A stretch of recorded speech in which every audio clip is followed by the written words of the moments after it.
नीतीश कुमार जी की पार्टी ने 15 दिन के अंदर बिहार से 100 करोड़ रुपए का चंदा इकट्ठा कर दिया है। और खास बात यह है कि इस चंदा इकट्ठा करने की रकम को लेकर बताया जा रहा है कि मार्च महीने तक यह 300 करोड़ को पार कर जाएगा।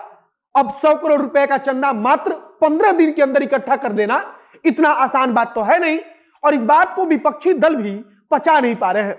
और राष्ट्रीय जनता दल की तरफ से इस 100 करोड़ रुपए को काला धन बताया गया है और गिना दिया गया है कि कैसे शराब माफिया या फिर राज्य में चल रहे अलग अलग माफियाओं के गिरोह से मुख्यमंत्री नीतीश कुमार को पैसा मिल रहा है।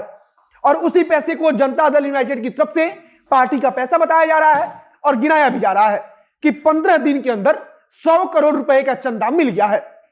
पार्टी ने यह भी अनुमान लगाया है कि मार्च महीने में, मतलब कि जब मार्च महीना आएगा तब तक इस चंदे का पैसा बढ़कर 300 करोड़ तक हो जाएगा। और पार्टी कह रही है कि यह सब कुछ लोगों ने अपने मन से दिया है। पार्टी बता भी रही है कि उसके कार्यकर्ताओं ने पैसा दिया है, और केवल कार्यकर्ताओं ने नहीं बल्कि आम जनता ने भी पार्टी के फंड में अपनी सहमति से पैसा जमा किया है। और वह सब मिलाकर अब 100 करोड़ हो गया है मात्र 15 दिन में। अब नमस्कार, मेरा नाम है मोहित कुमार सिंह और आप देख रहे हैं हमारा विशेष कार्यक्रम एक्सप्लेनर। यात्रीगण कृपया ध्यान दें, अब भारत में कहीं भी ट्रेन में बैठे बैठे आप अपने मन पसंदीदा रेस्टोरेंट से खाना ऑर्डर कर सकते हैं और अपनी यात्रा को जायकेदार बना सकते हैं। यात्रा में खाना ऑर्डर करने के लिए अभी डाउनलोड करें rail resto app play store या एप्पल स्टोर पर। जदयू को आम जनता की तरफ से चंदा मिला है। अगर हम पार्टी की बात को सही माने तो लगभग 100 करोड़ का चंदा मात्र 15 दिन में दिया गया है।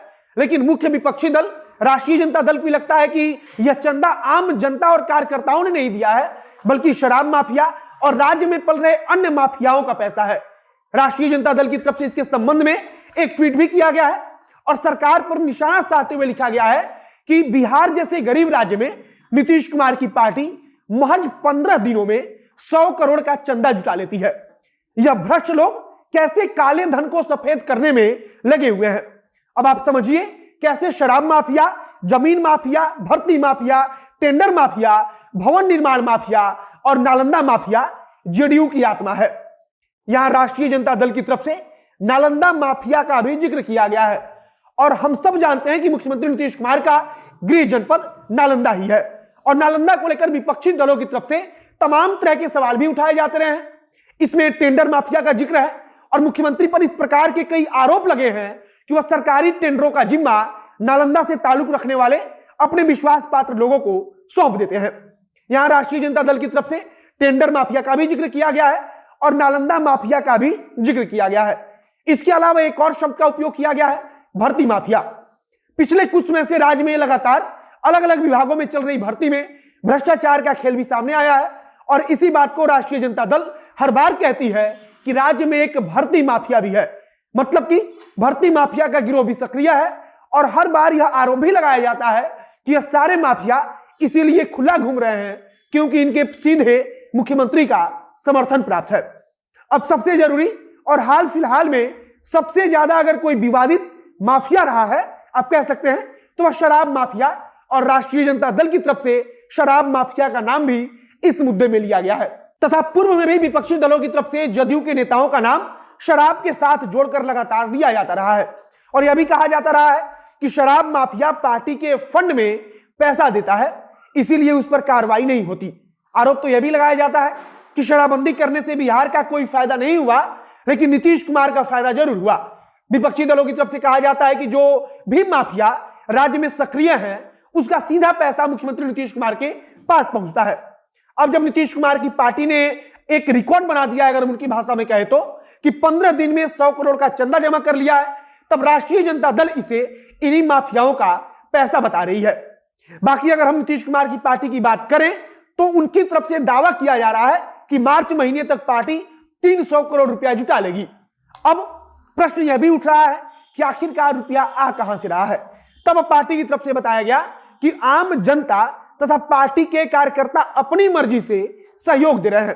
कहा गया है कि सिर्फ पार्टी के कार्यकर्ता नहीं बल्कि मुख्यमंत्री नीतीश कुमार के काम से जनता इतनी खुश है कि खुद अपने जेब से पैसा निकाल कर दे रही है।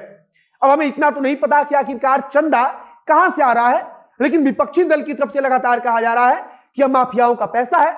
शराब माफिया से लेकर टेंडर माफिया, भर्ती माफिया, नालंदा माफिया, भवन निर्माण माफिया, इन सारी माफियाओं का जिक्र किया जा रहा है और कहा जा रहा है कि जितने भी माफिया सक्रिय हैं, राज्य के अलग अलग हिस्सों में सक्रिय होकर काम कर रहे हैं और भ्रष्टाचार कर रहे हैं, यह सब कुछ मुख्यमंत्री नीतीश कुमार के कारण हो रहा है, क्योंकि सब कुछ उनकी देखरेख में हो रहा है। मतलब कि उन्होंने एक प्रकार से इन सबको सह दिया है, क्योंकि इसके बदले में जो ये माफिया है वे उनकी पार्टी के फंड में, जनता दल यूनाइटेड की पार्टी के फंड में पैसा जमा करते हैं। फिलहाल जदयू की तरफ से दावा किया गया है कि 15 दिन में 100 करोड़ का चंदा इकट्ठा हुआ है और अगले महीने यानी कि मार्च तक वे 300 करोड़ का चंदा इकट्ठा कर लेंगे। बाकी आगे अगर कुछ और जानकारी आएगी, कुछ नया अपडेट आएगा इससे जुड़ा हुआ, तो उसे हम आप तक पहुंचाएंगे। इस वीडियो को यहीं समाप्त करते हैं।